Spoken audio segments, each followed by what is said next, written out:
All right, welcome back to The Explainer. Today we are diving straight into a full system diagnostic. I'm stepping in as your AI analyst, and we're synthesizing some incredible insights from our research scholar and legal canine expert Paul Miller over at Bay Canine. Together, we're auditing what is literally a catastrophic failure loop.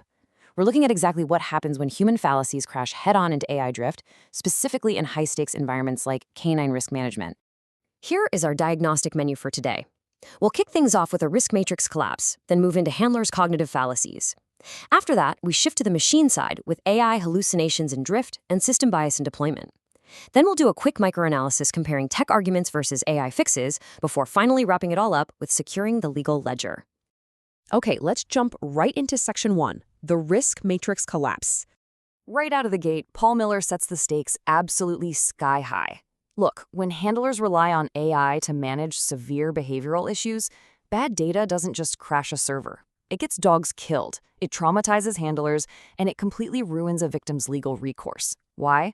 Because as our research highlights, a fallacy isn't just a simple mistake, it's a structural defect in human reasoning. These fallacies are the genesis of unconscious risk-taking, and they completely corrupt a handler's mind. They directly undermine the Bay Canine success framework. When you let a fallacy drive your decisions, you are exposing your entire operation to absolute ruin on the legal ledger. Moving right along to section 2, handlers' cognitive fallacies. Let's identify those human vulnerabilities. To really understand this system collapse, we've got to isolate the specific cognitive engines driving it. The first massive vulnerability is the emotional fallacy. This happens when handlers swap out objective, hard data from a dog's genetic blueprint for human sentiment, pity, or, anthropomorphism. This breeds a super dangerous condition known as kettle blindness. Handlers literally steal the responsibility of the interaction away from the reality of the dog's genetics, just out of pity.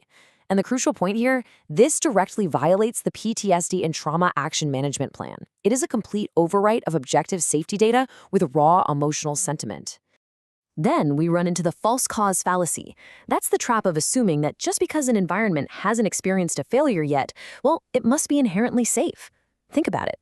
A handler might claim a highly reactive dog is suddenly rehabilitated simply because it didn't bite someone during one single walk.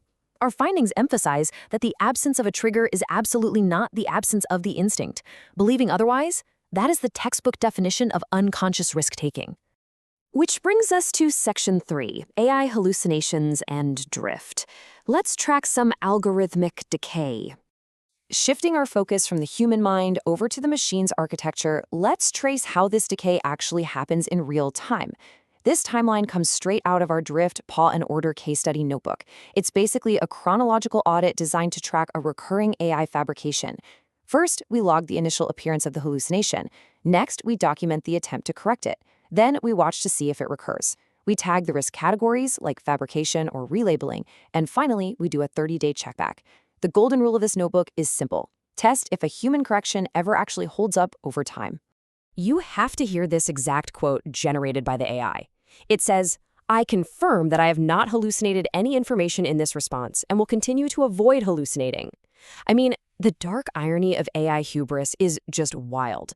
The system boldly asserts absolute certainty immediately after inventing entirely fake, highly technical-sounding jargon like semantic superglue. It literally generates an authoritative causal narrative for its own error that it has absolutely zero way to verify. Section 4, System Bias in Deployment. Time to uncover the algorithmic vulnerability. So we know the system hallucinates, but how exactly is it inherently biased? While Paul maps these specific AI system biases directly to physical canine liability risks, take representation bias, for instance. This happens when an AI is trained mostly on the behaviors of low-drive companion animals. If you try to use that to assess a high-drive working dog, it is going to produce dangerously inadequate management protocols.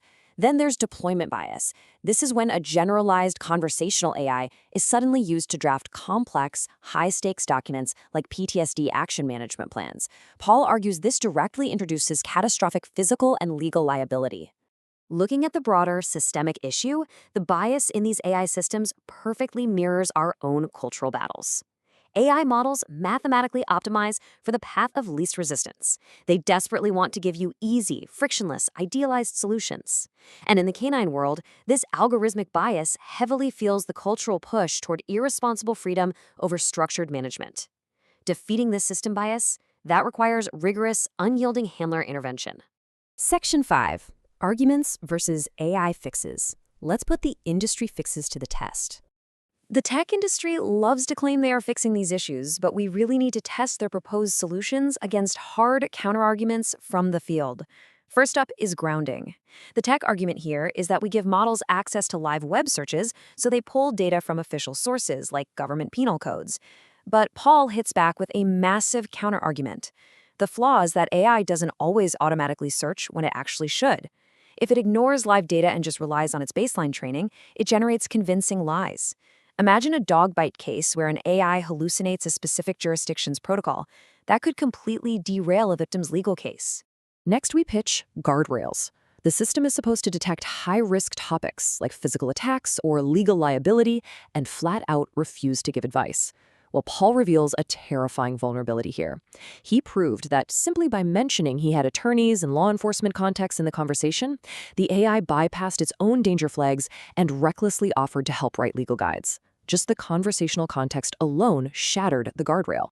And then there's system anchoring through human feedback training, or RLHF, to stop the model from drifting. Once again, Paul counters hard. The fatal flaw is that the burden of safety falls entirely on you, the user. The AI often fails to warn you that it is silently altering your meaning.